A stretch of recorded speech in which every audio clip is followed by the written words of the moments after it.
Marcus Williams turned his black SUV into the driveway and stopped the engine. He sat there for a moment, looking at the beautiful two-story house in front of him. The white paint looked fresh and clean. The green lawn was cut perfectly. Red roses grew along the front porch. This was it. This was the house he had dreamed about for so many years. "We're here," he called to his family in the back seats. His wife Sarah smiled at him from the passenger seat. She had been quiet during the drive, but he could see the excitement in her eyes. In the back, their 8-year-old daughter Maya pressed her face against the window. Next to her, their 10-year-old son Jamal was already unbuckling his seatbelt. "Can we go inside now, Dad?" Jamal asked. His voice was full of energy. He had been asking the same question every 5 minutes during the drive. "In a minute, son," Marcus said. He opened his door and stepped out onto the smooth concrete driveway. The air smelled fresh and clean. Birds were singing in the tall oak trees that lined the street. The neighborhood was quiet except for the sound of someone mowing their lawn a few houses down. Sarah got out and walked over to stand next to him. She took his hand and squeezed it gently. "It's beautiful, Marcus," she said softly. "I can't believe it's really ours." Marcus squeezed her hand back. It had taken them 15 years to save enough money for this house. 15 years of working long hours, saving every penny they could, and dreaming about this day. He was a judge at the county courthouse. Sarah was a teacher at the local elementary school. They had good jobs, but houses in Willowbrook Heights were expensive. Very expensive. The kids jumped out of the car and ran toward the front door. "Wait for us," Sarah called after them. She laughed as she watched them race each other up the front steps. Marcus looked around the neighborhood. The houses were all big and beautiful. Each one had a perfect lawn and nice cars in the driveway. Some had swimming pools in the backyard. All the houses looked like they cost a lot of money. This was the kind of neighborhood where successful people lived. The kind of neighborhood with good schools and safe streets. He had driven through this area many times over the years, always wondering what it would be like to live here. Now he would find out. His children would go to the best schools in the city. They would have friends who lived in nice houses. They would be safe here. "Dad, can you open the door?" Maya called from the front porch. She was jumping up and down with excitement. Her curly hair bounced with each jump. Marcus pulled the new house keys from his pocket. The metal felt cold and heavy in his hand. He walked up the front steps and put the key in the lock. It turned easily. The door opened with a soft click. "Welcome home, Williams family," he said with a big smile. The kids ran inside, their footsteps echoing in the empty rooms. Sarah followed them, her high heels clicking on the hardwood floors. Marcus stood in the doorway for a moment, listening to his family explore their new home. Their voices echoed from different rooms as they discovered each space. "Mom, come see my room," Maya shouted from upstairs. "This kitchen is huge," Sarah called out. Marcus walked back to the SUV to start unloading their things. They had packed the car full of boxes, suitcases, and important items they wanted to bring on the first day. The moving truck with their furniture would come tomorrow. Tonight they would sleep on air mattresses and eat pizza on the floor. But they would be sleeping in their own house. He opened the back of the SUV and pulled out the first box. It was heavy and marked kitchen dishes in Sarah's neat handwriting. As he carried it toward the house, he noticed movement in the windows of the houses across the street. People were watching him. Some stood at their windows. Others peeked through their curtains. Marcus wasn't surprised. New neighbors always drew attention. People were curious about who was moving into their neighborhood. He had done the same thing when new people moved onto his old street. It was normal. He waved at a woman who was standing at her front window. She was middle-aged with blonde hair. She didn't wave back. Instead, she stepped away from the window and let her curtain fall closed. Marcus shrugged and kept walking. Back at the car, he grabbed 2 more boxes. These ones were lighter. One had Maya's toys. The other had some of Sarah's books. He could hear his family talking and laughing inside the house. The sound made him happy. As he walked back and forth between the car and the house, Marcus noticed more neighbors watching him. An older man was standing in his front yard pretending to check his mailbox. But Marcus could see the man was really watching him. A woman was walking her dog very slowly, stopping every few feet to look toward Marcus's house. Marcus understood why they were curious. Willowbrook Heights didn't have many black families. In fact, when Marcus and Sarah had looked at houses in this neighborhood, they hadn't seen any black families at all. Most of the people they saw were white. Some were Asian or Hispanic. But Marcus and Sarah would probably be the only black family on this street. This didn't worry Marcus too much. He had dealt with being one of the few black people in many places throughout his life. In law school, he had been one of only 3 black students in his class. When he first became a judge, he was the youngest black judge in the county. He had learned how to handle people's stares and questions. Sarah came outside to help him carry boxes. "The house is even more beautiful inside," she said. "The kids are already picking out their rooms." "Good," Marcus said. "I want them to feel at home here right away." As they worked together to unload the car, Marcus noticed the blonde woman from across the street had come outside. She was standing in her front yard watering plants with a garden hose, but she kept looking over at them. Her face didn't look friendly. "I think we have a welcoming committee," Sarah said quietly. She had noticed the woman too. "Let's just focus on getting our things inside," Marcus said. "We'll meet the neighbors later." But even as he said it, Marcus had a feeling that meeting the neighbors might not go as smoothly as he hoped.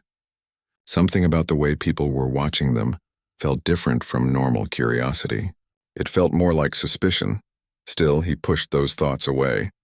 This was their dream house in their dream neighborhood. Nothing was going to ruin this day for his family. Nothing was going to take away their happiness. Patricia Henderson stood at her kitchen window, watching the black family move into the house across the street. She held her morning coffee cup so tightly that her knuckles turned white.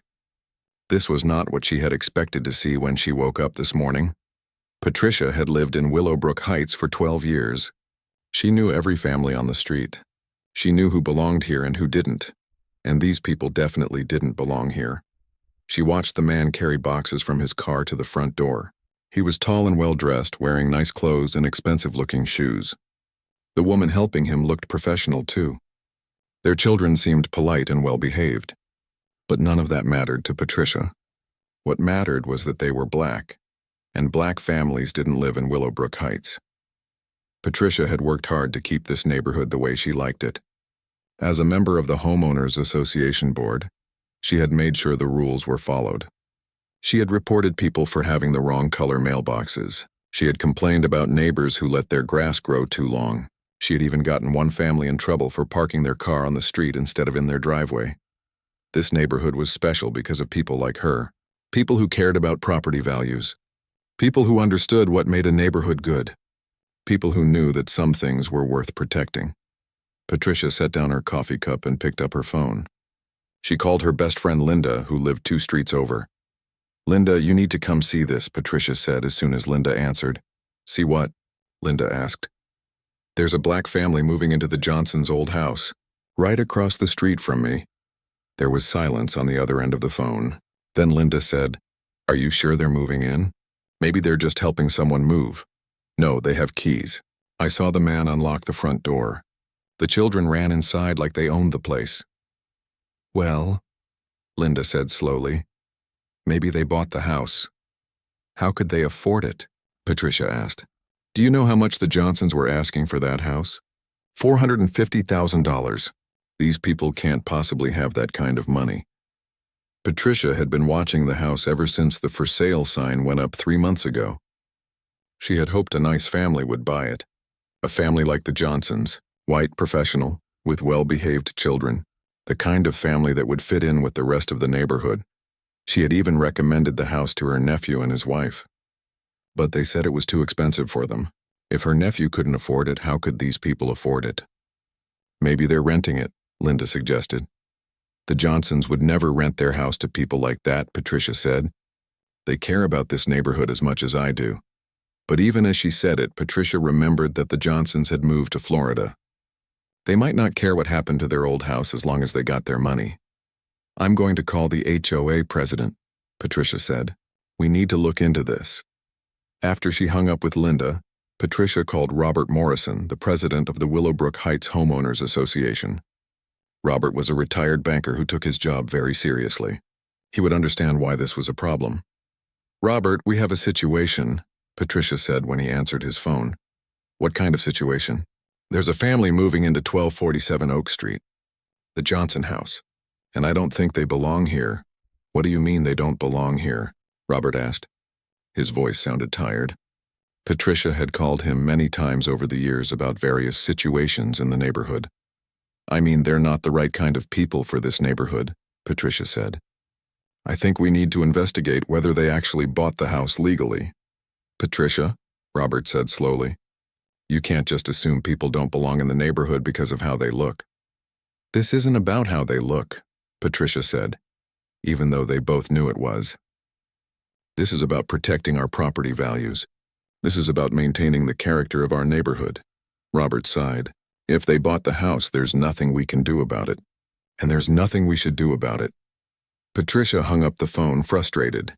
Robert was getting too old for his job. He didn't understand how important it was to keep the neighborhood standards high. She went back to the window and continued watching. The family was still unloading their car. More neighbors had come outside to watch. Patricia could see Mrs. Chen from next door standing in her front yard. Mr. and Mrs. Rodriguez from down the street were washing their car, but they kept looking toward the new family. Everyone was thinking the same thing Patricia was thinking. Everyone was wondering how these people had ended up in their neighborhood. But Patricia was the only one brave enough to do something about it. She had been the unofficial neighborhood watch coordinator for 5 years. People called her when they saw something suspicious. She called the police when strangers were walking around the neighborhood. She made sure everyone knew about break-ins or thefts in nearby areas. It was her job to protect this neighborhood, and right now she felt like the neighborhood needed protection from these new people. Patricia watched as the man walked back to his car for another box. He moved like he owned the place, like he had every right to be there. But Patricia knew better. She knew something wasn't right about this situation. Maybe they were house-sitting for someone. Maybe they were cleaning the house for the real buyers. Maybe they were thieves who had somehow gotten keys to the house. There had to be some explanation other than the obvious one. Patricia had heard stories about people who pretended to buy houses they couldn't afford. They would move in and live there for months before anyone realized they hadn't actually paid for the house. By then, they had damaged the property and hurt the neighborhood's reputation. She wasn't going to let that happen to Willowbrook Heights. Not on her watch. Patricia decided she needed to get a closer look. She needed to find out what was really going on. She put on her shoes and walked outside, pretending to check her mail. The mailman had already come, but the new neighbors wouldn't know that. From her mailbox, she had a better view of the family. The children looked to be about 8 and 10 years old. They were running around the front yard, exploring their new space. The parents were working together to carry boxes, talking and laughing as they worked. They seemed happy. Too happy. If they were doing something wrong, wouldn't they be more nervous? Wouldn't they be looking around to make sure no one was watching them? Unless they were very good at pretending. Patricia had seen enough crime shows to know that the best criminals were the ones who looked innocent. The ones who could fool everyone around them. Maybe that's what was happening here. She walked slowly back to her house, planning her next move. She needed more information before she took action. She needed to be sure about what was happening. But one thing she was already sure about. These people didn't belong in Willowbrook Heights. And Patricia Henderson was going to make sure everyone knew it. Marcus was helping Jamal and Maya set up their bikes in the garage when he heard footsteps on the driveway behind him. He turned around to see a woman walking toward them. She was white, probably in her 50s, with perfectly styled blonde hair. She wore expensive-looking clothes and carried herself like someone who was used to being in charge. "Excuse me?" the woman called out. Her voice was loud and sharp. "What exactly are you doing here?" Marcus straightened up and walked toward her. He put on his best friendly smile, the same one he used when meeting new people at work. "Hello there. I'm Marcus Williams. We just bought this house. Are you one of our neighbors?" The woman stopped a few feet away from him. She looked him up and down like she was studying him. Her eyes were cold and unfriendly. "I'm Patricia Henderson. I live across the street. And I've never seen any sale signs or moving trucks here." "The sale was completed 3 weeks ago," Marcus explained. He kept his voice calm and polite. "We're just bringing over some personal items today. The moving truck comes tomorrow with our furniture." Patricia crossed her arms over her chest. 3 weeks ago? That's impossible. I watched this street very carefully. I would have known about any sale. Sarah appeared at Marcus's side. She had been inside organizing boxes when she heard the conversation. "Is everything okay?" she asked.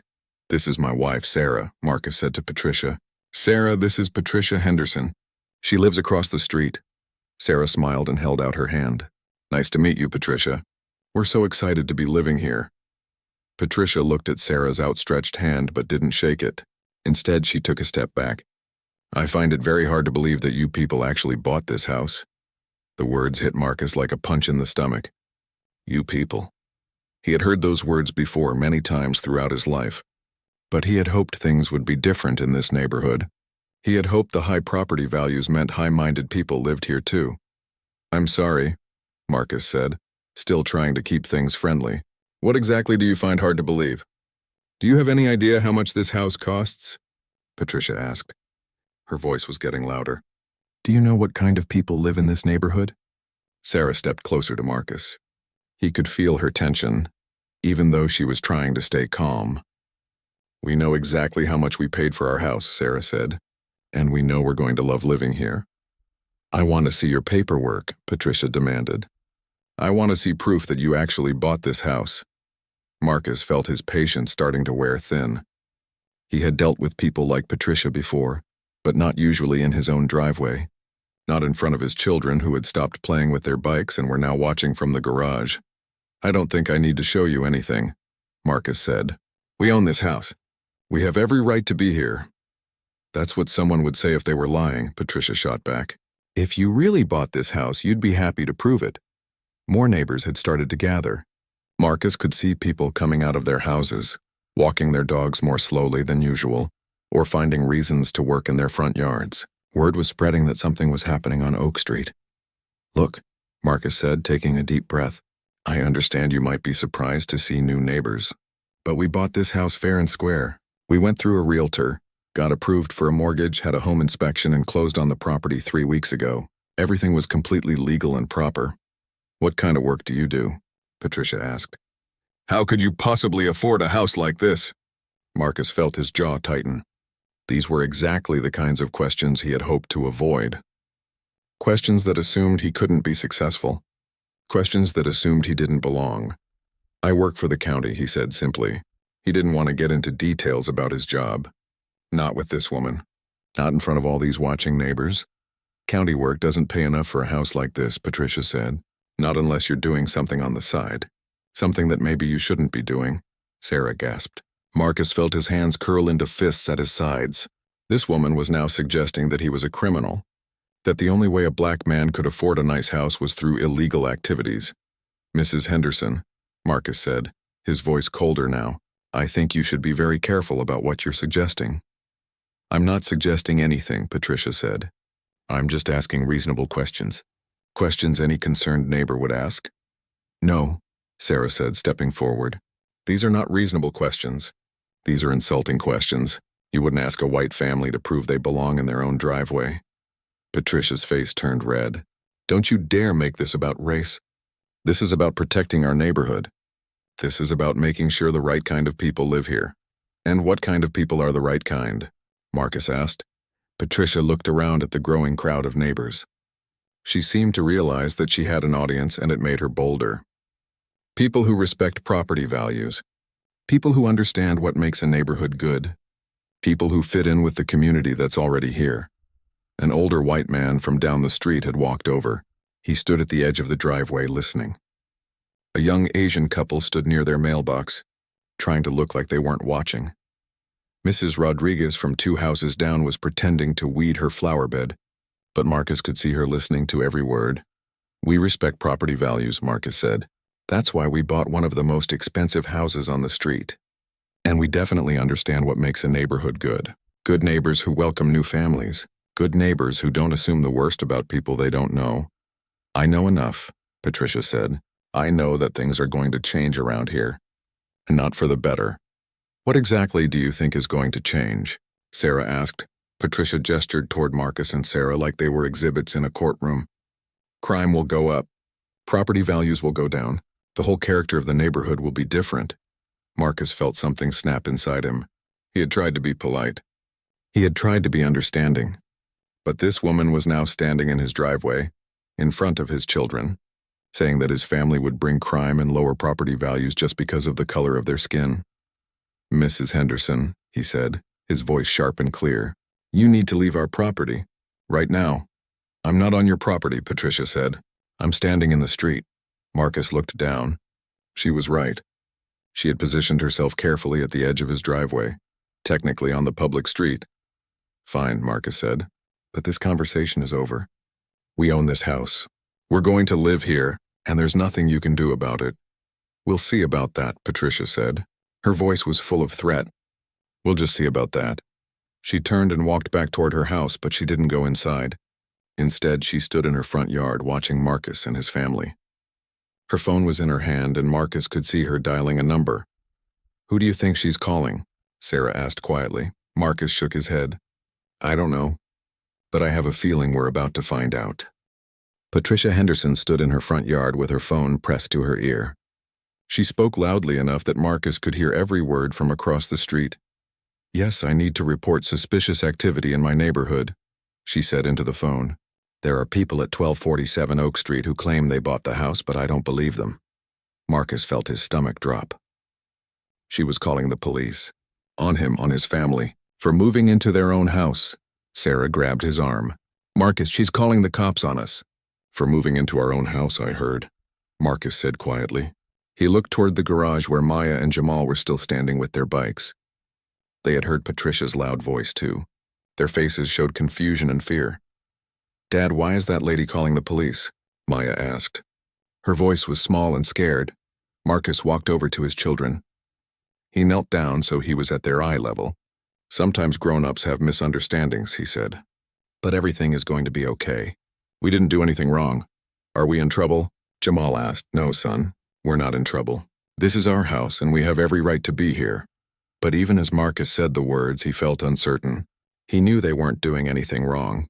But he also knew that being right didn't always protect you when the police got involved. Especially when you were black and someone was calling you suspicious.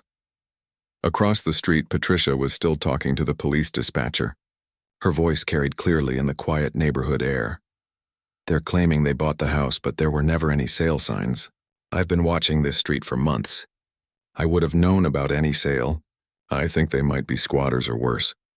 Marcus closed his eyes and took a deep breath.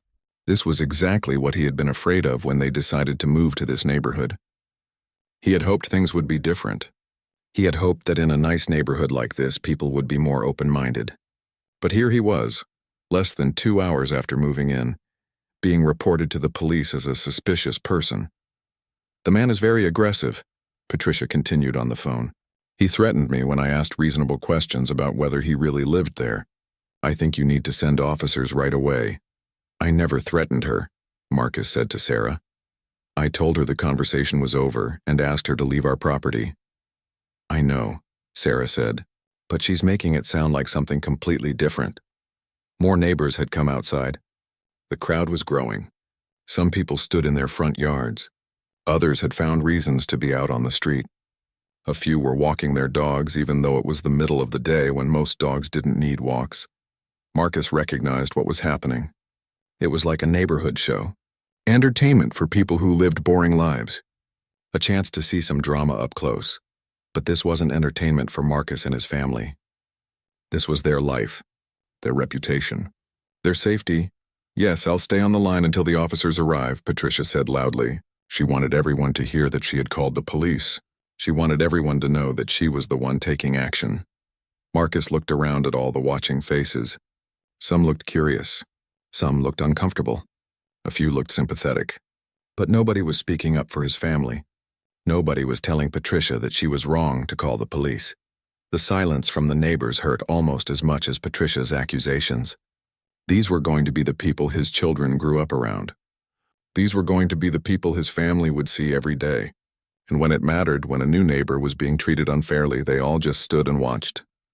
Maybe we should go inside, Sarah suggested quietly. Maybe we should wait for the police inside the house. Marcus thought about it. Part of him wanted to go inside and lock the door.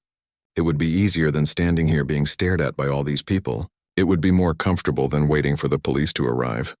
But another part of him knew that going inside would look like they had something to hide. It would make them look guilty of whatever Patricia was accusing them of.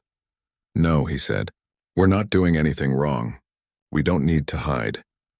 The children are scared, Sarah said. Marcus looked at Maya and Jamal. They were standing close together now, holding hands.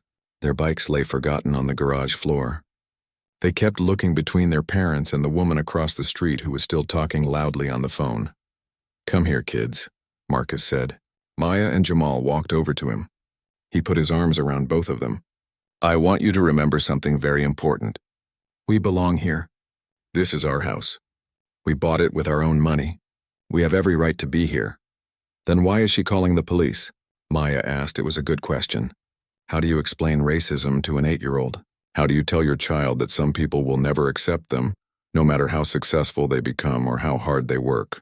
"Sometimes people are afraid of change," Marcus said carefully. "Sometimes they make bad decisions when they're afraid." "Is she afraid of us?" Jamal asked. "She's afraid of what she doesn't understand," Sarah said. "But that's her problem, not ours." Patricia finally hung up her phone. She walked to the edge of her front yard and called across the street. "The police are on their way. They'll get to the bottom of this." "Good," Marcus called back. "When they get here, they'll see that we own this house legally, and maybe they'll explain to you why calling the police on innocent people is wrong. Innocent people don't get defensive when asked simple questions." Patricia shot back. "And racist people don't realize they're being racist when they ask those questions," Sarah said, her voice carrying clearly across the street. Patricia's face turned bright red. "I am not racist." "This has nothing to do with race." "Then what does it have to do with?" Marcus asked. "What exactly made you think we don't belong here?" Patricia looked around at all the watching neighbors. She seemed to realize that everyone was waiting for her answer. "I know what I know," she said finally. "And I know something isn't right about this situation." "The only thing that isn't right is your behavior," Marcus said. In the distance, Marcus could hear sirens. The police were coming. His heart started beating faster. He had called the police many times in his job as a judge. He had worked with police officers every day for years. But this was different. This time he was the one being reported as suspicious. "Sarah, I want you to take the kids inside," he said quietly. "No," Sarah said. "We stay together. Whatever happens, we face it as a family." Marcus nodded. She was right. They would handle this together. The sirens were getting louder. Soon police cars would turn onto Oak Street. Officers would get out and want to know what was going on. They would ask questions and want to see identification. And Marcus would have to prove, to police officers and to all his new neighbors, that he had the right to stand in his own driveway. 2 police cars turned onto Oak Street with their lights flashing but their sirens now quiet. Marcus watched them approach, his heart beating fast in his chest. He had dealt with police officers many times in his job as a judge, but always from a position of authority. Now he was on the other side, being investigated instead of presiding over investigations. The first car stopped in front of his house. The second car parked behind it. 4 officers got out. 2 were white men, 1 older and 1 younger. 1 was a Hispanic woman, 1 was a black man. They all wore the same serious expressions that police officers wore when responding to calls. The older white officer seemed to be in charge. He was tall and broad-shouldered with gray hair and a mustache. His name tag read Sergeant Davis. He looked around the street, taking in the crowd of neighbors who had gathered to watch. "Quite an audience," Sergeant Davis said to his partner, a younger officer named Rodriguez according to his name tag. Patricia Henderson hurried across the street toward the police officers. She moved quickly like she was afraid someone else might talk to them first. "Officers, thank you for coming so quickly," she said. "I'm Patricia Henderson. I'm the one who called. These people are claiming they bought the house at 1247 Oak Street, but I don't believe them." Sergeant Davis looked at Patricia, then at Marcus and his family. His eyes took in Marcus's nice clothes, Sarah's professional appearance, and the 2 well-dressed children standing close to their parents. He looked at the SUV in the driveway and the boxes scattered around the garage. "Ma'am, can you tell me exactly what makes you think these people don't belong here?" Sergeant Davis asked. "I've been watching this house for months," Patricia said, "ever since it went up for sale. I never saw any sale signs. I never saw any real estate agents showing the house. And I certainly never saw these people looking at it." "Did you watch the house 24 hours a day?" Officer Rodriguez asked. He was younger than Sergeant Davis, probably in his 30s, with dark hair and kind eyes. "Well, no, but..." "So it's possible that things happened when you weren't watching," he continued. Patricia's face turned red. I'm very observant. I would have noticed. Sergeant Davis walked over to Marcus. Sir, I'm Sergeant Davis. Can I see some identification? Of course, Marcus said. He reached slowly into his back pocket and pulled out his wallet. He handed his driver's license to the sergeant. While Sergeant Davis looked at the license, Officer Rodriguez approached Sarah. Ma'am, do you live here? Yes, we just bought this house, Sarah said. We moved in today. Do you have any documentation showing that you own this property? Sarah nodded. Yes, we have all the paperwork inside. Would you like me to get it? In a moment, Officer Rodriguez said. First, let me talk to the person who called us. He walked back to Patricia. Mrs. Henderson, other than not seeing a sale, what specifically makes you think these people are trespassing? Patricia looked around at all the watching neighbors. She seemed to gain confidence from their presence. Look at them, she said. Do they look like they belong in a neighborhood like this? The 4 police officers exchanged glances. Marcus could see something pass between them. A look of understanding. They had dealt with calls like this before. Ma'am, Sergeant Davis said to Patricia, what exactly do you mean by that? I mean, this is an expensive neighborhood, Patricia said quickly. Houses here cost hundreds of thousands of dollars. These people couldn't possibly afford to live here. How do you know what they can afford? The black officer asked. His name tag read Officer Johnson. His voice was calm but firm. Well, look at them, Patricia stammered. I am looking at them, Officer Johnson said. I see a well-dressed family with a nice car and moving boxes. What am I supposed to see that suggests they can't afford this house? Patricia realized she was walking into dangerous territory. She couldn't say what she really meant without sounding racist. And with 4 police officers watching her, she suddenly felt less confident about her accusations. There's just something not right about this whole situation, she said weakly. Sergeant Davis handed Marcus's license back to him. Mr. Williams, the license shows this address. When did you move here? Today, Marcus said. We closed on the house 3 weeks ago. Today is our first day actually moving in. Do you have documentation proving you own this property? Absolutely. Sarah, can you get the closing documents? Sarah nodded and walked toward the house. Patricia watched her go, then turned back to the officers. She could have fake papers, Patricia said desperately. People fake documents all the time. Officer Rodriguez shook his head. Ma'am, you're asking us to assume these people are criminals based on no evidence whatsoever. I'm asking you to do your job, Patricia said, her voice rising. I'm asking you to investigate suspicious activity in my neighborhood. What's suspicious about a family moving into their own house? Officer Johnson asked. While they waited for Sarah to return with the documents, Sergeant Davis talked quietly to Marcus. Sir, I have to ask, have you had any interactions with Mrs. Henderson before today? No, Marcus said. We just met her about an hour ago. She came over and immediately started questioning whether we belonged here. Did you threaten her in any way? Absolutely not. I told her our conversation was over and asked her to leave our property. That's all. Sarah returned with a folder full of documents. She handed them to Sergeant Davis. Here's everything. The purchase agreement, the closing documents, the deed, and the mortgage paperwork. Sergeant Davis looked through the papers carefully. Officer Rodriguez looked over his shoulder. The documents were clearly official and legitimate. Marcus Williams and Sarah Williams were listed as the legal owners of 1247 Oak Street. These all look legitimate, Sergeant Davis said. Mr. and Mrs. Williams, you clearly own this property. Patricia's face went pale. That's impossible. How could they afford it? Ma'am, Officer Johnson said, stepping closer to Patricia. That's really none of your business. But the neighborhood, Patricia started. The neighborhood is fine, Sergeant Davis interrupted. These people bought their house legally. They have every right to be here.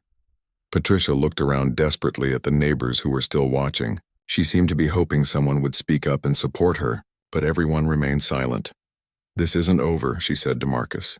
Just because you have papers doesn't mean you belong here. Ma'am, Sergeant Davis said firmly, it's time for you to go home. These people are not breaking any laws. They are not trespassing. They are moving into their own house. What about filing a false police report? Sarah asked. What about harassment? The officers looked at each other. Patricia had clearly wasted their time with a call based on nothing but prejudice, but proving harassment would be difficult, and they had bigger problems to deal with than neighborhood disputes. We'll make a note in our report about the nature of this call, Sergeant Davis said diplomatically. Mrs. Henderson, I strongly suggest you think carefully before calling us again unless there's an actual crime being committed. Patricia stormed back to her house, her face red with anger and embarrassment. Some of the neighbors began to drift away, the show apparently over. But Marcus knew this wasn't really over. This was just the beginning. Officer Rodriguez handed the documents back to Sarah, while Sergeant Davis continued to study Marcus's driver's license. Something about the name seemed familiar to him, but he couldn't quite place it. Mr. Williams, Sergeant Davis said. What kind of work do you do? Marcus hesitated for a moment. Throughout this whole ordeal, he had tried to handle things as just a regular citizen. He didn't want to use his position as a judge to get special treatment. But now, with police officers asking direct questions, he felt he should be honest. I work for the county court system, Marcus said carefully. In what capacity? Officer Rodriguez asked. I'm a family court judge, Marcus replied. The effect was immediate. All four officers straightened up slightly. Officer Johnson's eyes widened in recognition. Sergeant Davis looked down at the license again, then back up at Marcus. Judge Marcus Williams? Sergeant Davis asked. From the downtown courthouse? Yes, that's me. Sergeant Davis looked embarrassed.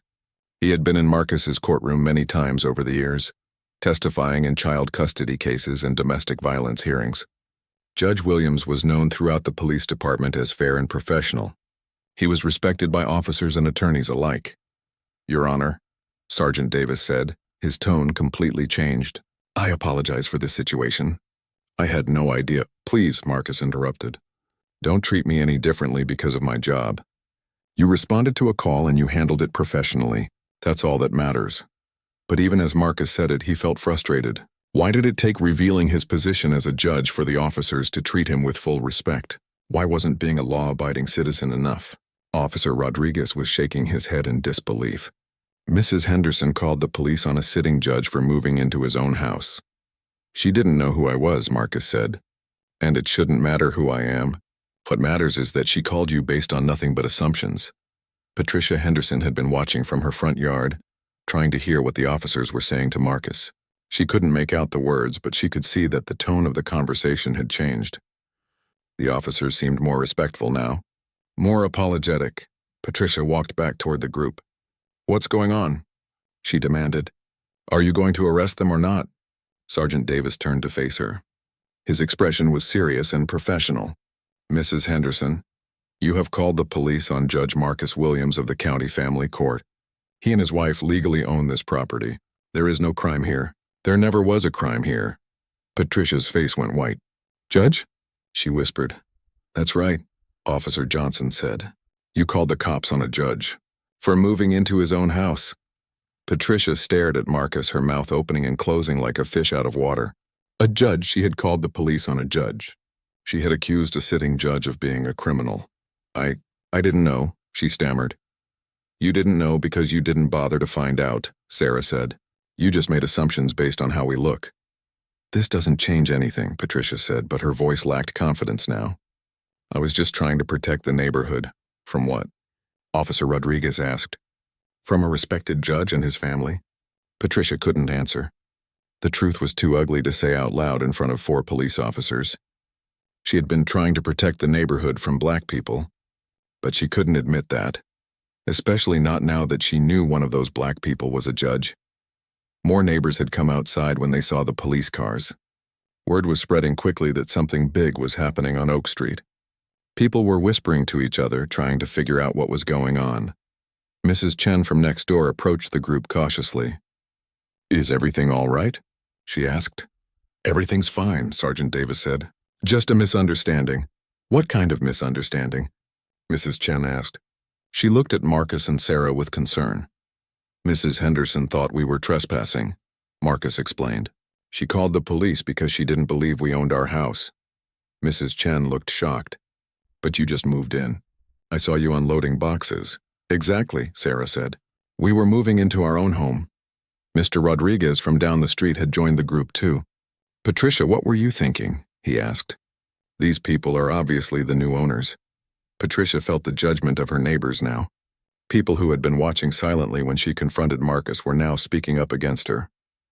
Now that they knew he was a judge, suddenly everyone could see how wrong she had been. "I was just being careful," Patricia said defensively. "You can't be too careful these days." "Careful about what?" Mrs. Chen asked. "About new neighbors moving in?" Patricia couldn't explain without revealing her true motivations. She had dug herself into a hole, and every word she said made it deeper. Officer Johnson stepped forward. "Mrs. Henderson, I want to be very clear about something. Filing a false police report is a crime. Harassment is a crime. What you did today was both of those things." "I didn't file a false report," Patricia protested. "I reported suspicious activity." "There was nothing suspicious about a family moving into their own house," Sergeant Davis said. "The only reason you found it suspicious was because of your own prejudices." The word prejudices hung in the air like a dark cloud. Everyone knew what it meant. Everyone understood what the sergeant was really saying. Patricia looked around at all the faces staring at her. Her neighbors looked uncomfortable and embarrassed. The police officers looked disgusted. Marcus and Sarah looked tired and hurt. "This is ridiculous," Patricia said, trying to regain some authority. "I'm a member of the HOA board. I have a right to question suspicious activity." "You have a right to mind your own business," Officer Rodriguez said. "You don't have a right to harass your neighbors." "Judge Williams," Sergeant Davis said, turning back to Marcus. "Do you want to file a complaint against Mrs. Henderson?" Marcus thought about it.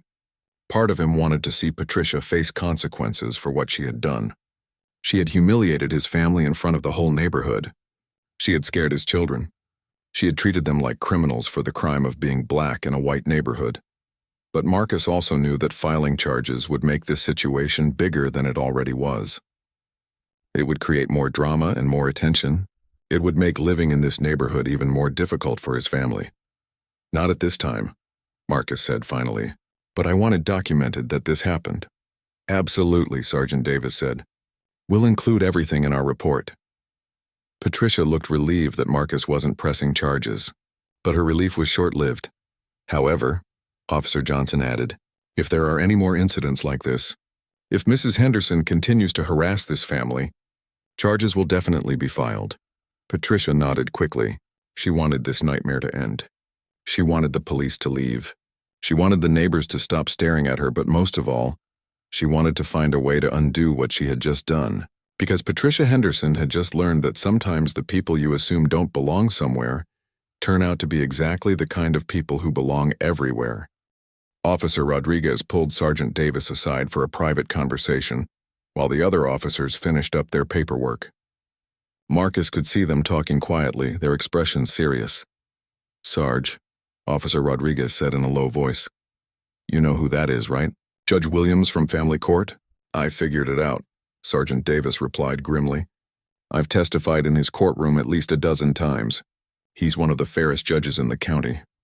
"This is really bad," Officer Rodriguez continued. "Mrs. Henderson basically racially profiled a sitting judge. If this gets out," Sergeant Davis nodded. He understood the implications. Police departments across the country were under scrutiny for how they handled racial issues. The last thing they needed was a story about officers being called to investigate a black judge for moving into his own home. "We need to handle this very carefully," Sergeant Davis said. "Document everything exactly as it happened.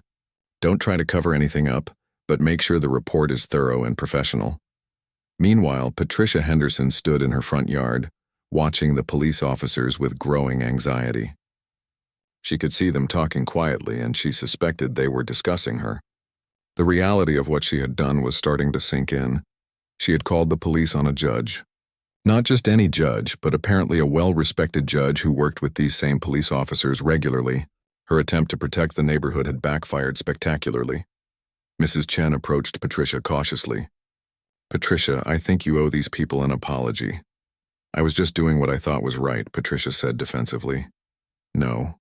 You were doing what you thought was convenient," Mr. Rodriguez said, joining the conversation. "You saw a black family and assumed they didn't belong here." "That's not true," Patricia protested, but her voice lacked conviction. "Then explain it to me," Mrs. Chen said. "What exactly made you think they were trespassing?" Patricia looked around desperately. She needed a reason that didn't sound racist. But the truth was there wasn't one.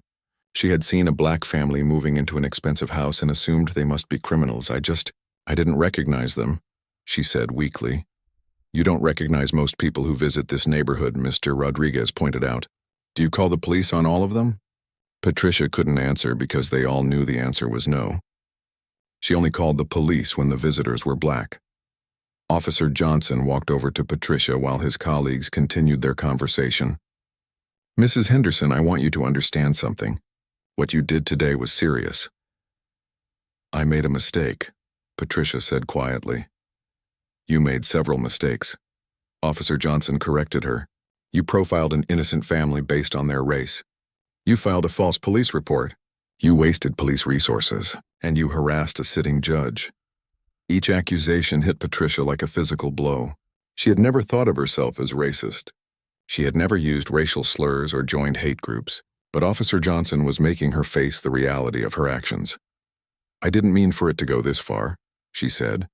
But it did go this far, Officer Johnson replied, and now you have to deal with the consequences. Sergeant Davis finished his conversation with Officer Rodriguez and walked back to Marcus. Judge Williams, again, I apologize for this entire situation. We'll make sure our report reflects exactly what happened here. I appreciate that, Sergeant, Marcus said. I know you were just doing your job.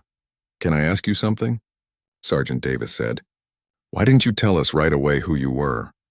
Marcus thought about the question. Because I shouldn't have to be a judge to be treated fairly in my own driveway. Every citizen deserves the same respect regardless of their job. Sergeant Davis nodded.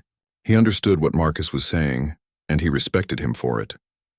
But he also knew that in the real world, Marcus's position as a judge would make this situation very different from a case involving an ordinary citizen. You're absolutely right, Sergeant Davis said. But I have to tell you, this incident is going to be reviewed very carefully by our supervisors. I understand, Marcus said. I hope something good can come from it. Maybe better training for officers about racial profiling. Maybe better education for the community about these issues. Sarah had been listening to the conversation while keeping an eye on Maya and Jamal. The children were still scared and confused by everything that had happened. What do we tell the kids? Sarah asked Marcus quietly. We tell them the truth, Marcus replied. We tell them that sometimes people make bad judgments based on prejudice. But we also tell them that the system worked. The police investigated and determined we weren't doing anything wrong. Will it always work out this way? Sarah asked. She was thinking about all the stories they had heard of innocent black people being hurt by police who believed false reports. Marcus didn't have a good answer for that question. They had been lucky today. The officers who responded were professional and fair. But he knew that wasn't always the case. Officer Rodriguez approached Patricia one more time before the police left. Mrs. Henderson, I want to give you some advice. Think very carefully before you call us again. Make sure you have actual evidence of a crime, not just suspicions based on someone's appearance. I will, Patricia said meekly, and maybe consider apologizing to your new neighbors, Officer Rodriguez added. They've handled this situation with a lot more grace than you deserve. The 4 officers got back in their cars and drove away, leaving the neighborhood much quieter than it had been an hour earlier. Most of the neighbors who had gathered to watch also went back to their houses, though Marcus could see curtains moving as people continued to watch from their windows. Patricia stood alone in her front yard, facing Marcus and Sarah across the street. The distance between them felt like a mile. I guess I should say something, Patricia called out. Marcus and Sarah walked to the edge of their driveway, close enough to hear her clearly. I'm sorry, Patricia said, though her voice didn't sound entirely sincere. I made a mistake. Yes, you did, Sarah replied. A big mistake. I hope we can move past this, Patricia continued. I hope we can be good neighbors. Marcus looked at this woman who had called the police on his family for moving into their own home. She was sorry now, but only because she had been embarrassed in front of the police and the neighbors, only because she had learned he was a judge. Mrs. Henderson, Marcus said carefully, being good neighbors starts with treating each other with respect. It starts with not assuming the worst about people you don't know. I understand, Patricia said, though Marcus doubted she really did. As Patricia walked back to her house, Sarah turned to Marcus. Do you think she learned anything from this? Marcus watched Patricia disappear through her front door. I think she learned not to mess with judges, he said. I'm not sure she learned anything about racism. But across the neighborhood, other people had been watching and listening. Other people had seen Patricia's behavior and the police response. Word would spread about what had happened on Oak Street today, and maybe, just maybe, the next time someone saw a black family moving into their neighborhood, they would remember this story and think twice before picking up the phone. 3 days after the police incident, Marcus was sitting in his chambers at the courthouse when his clerk knocked on the door. "Judge Williams, there's a reporter here from Channel 7 News. She says she wants to talk to you about an incident in your neighborhood." Marcus sighed. He had been expecting this. Word had gotten out about what happened on Oak Street. Someone had talked to the media, probably one of the neighbors, who had witnessed the confrontation. "Send her in," Marcus said. The reporter was a young woman named Jessica Chen. She sat across from Marcus's desk with a notebook and recording device. "Judge Williams, I understand there was an incident at your home over the weekend involving a neighbor calling police on you. Can you tell me what happened?" Marcus chose his words carefully. As a judge, he had to be mindful of how his public statements might affect his position and his ability to do his job fairly. "A neighbor made an assumption about my family based on our appearance," he said. "She called police to report what she thought was suspicious activity. The officers investigated and determined we were doing nothing wrong. The neighbor was Patricia Henderson, correct? A member of your HOA board?" "I prefer not to name specific individuals," Marcus replied. "But yes, it was an HOA board member." "How did it feel to be racially profiled in your own driveway?" Marcus paused. This was the question he had been dreading. How do you explain the feeling of being treated like a criminal in front of your children? How do you describe the exhaustion of constantly having to prove you belong in places where other people are simply accepted? "It was disappointing," he said finally. "But unfortunately, it wasn't surprising. These kinds of incidents happen more often than people realize." Meanwhile, across town, Patricia Henderson was having the worst week of her life. Word had spread quickly through Willowbrook Heights about what she had done. The story had taken on a life of its own, growing more dramatic with each telling. By Tuesday, someone had posted about it on the neighborhood social media page. By Wednesday, the story had been picked up by local news outlets. By Thursday, Patricia's phone was ringing constantly with calls from reporters, bloggers, and people who wanted to share their opinions about her behavior. The HOA board had called an emergency meeting for Thursday evening. Patricia sat in the community center conference room, facing 5 other board members who looked deeply uncomfortable. "Patricia," said Robert Morrison, the board president, "we need to discuss your position on this board." "I made a mistake," Patricia said for what felt like the 100th time that week. "I've apologized." "You didn't just make a mistake," said board member Linda Walsh. "You racially profiled a new homeowner and called the police on him. You've brought negative attention to our entire community.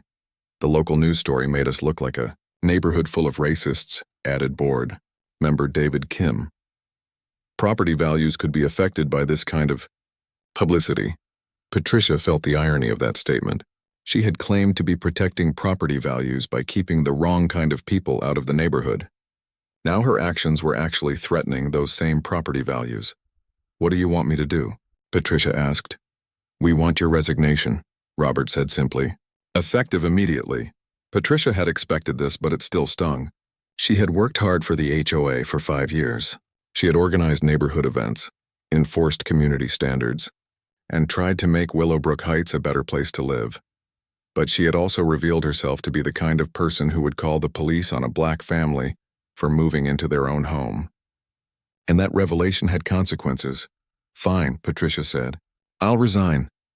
She signed the resignation letter that Robert had prepared and left the meeting without saying goodbye to anyone. Back on Oak Street, life was slowly returning to normal for the Williams family. The moving truck had come and gone. Their furniture was in place. Maya and Jamal had started at their new schools, but the incident with Patricia had changed things in the neighborhood. Some neighbors had reached out to welcome the Williams family and apologize for what had happened. Mrs. Chen had brought over homemade cookies. Mr. Rodriguez had offered to help with yard work. A young couple from down the street had invited them to a block party. Other neighbors, however, seemed to blame Marcus and Sarah for causing drama in their quiet community.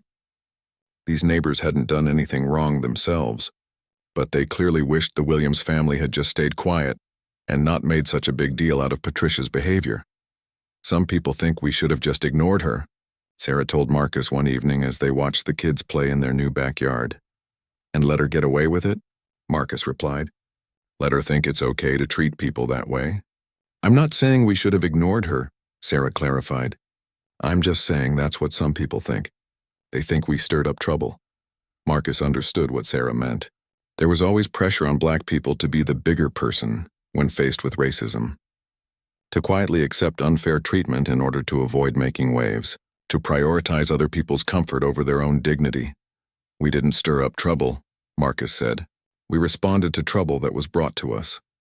A week later, Marcus ran into Sergeant Davis at the courthouse. The sergeant was there to testify in a child custody case. Judge Williams, Sergeant Davis said, I wanted you to know that our department has started using your case as a training example. Oh, Marcus replied. We're teaching officers about unconscious bias and the importance of questioning the motivations behind calls like the one we received about you. We want our officers to think critically about whether someone is really acting suspiciously or whether the caller might be making assumptions based on race. Marcus nodded. I'm glad something positive came out of it. There's something else, Sergeant Davis continued. Mrs. Henderson has been calling our department again. Marcus felt his heart sink. About us? No, about other things. A delivery truck that stayed too long on her street. Some teenagers she thought looked suspicious. We've started documenting these calls as part of a pattern. And what does that mean? It means if she continues to file questionable reports, especially ones that seem racially motivated, we'll have grounds to charge her with filing false police reports. Marcus felt some satisfaction knowing that Patricia was being watched now. Her behavior would have consequences if it continued. But he also felt sad that it had taken her calling the police on a judge for anyone to pay attention to what she was doing. How many other innocent people had Patricia harassed over the years? How many other families had been subjected to her suspicions and accusations? 6 months later, Marcus was working in his front yard when a moving truck pulled up to Patricia Henderson's house. He watched as movers began loading furniture in boxes. Patricia was moving away from Willowbrook Heights. She saw him watching and walked across the street one last time. I wanted to say goodbye, she said awkwardly. Where are you moving? Marcus asked, more out of politeness than curiosity. Florida, near my sister. They stood in uncomfortable silence for a moment. I really am sorry about what happened, Patricia said. I know I handled things badly. Marcus studied her face. She seemed sincere. But he wondered if she truly understood what she had done wrong or if she was just sorry about the consequences she had faced. I hope you've learned something from this experience, Marcus said. I have, Patricia replied. I really have.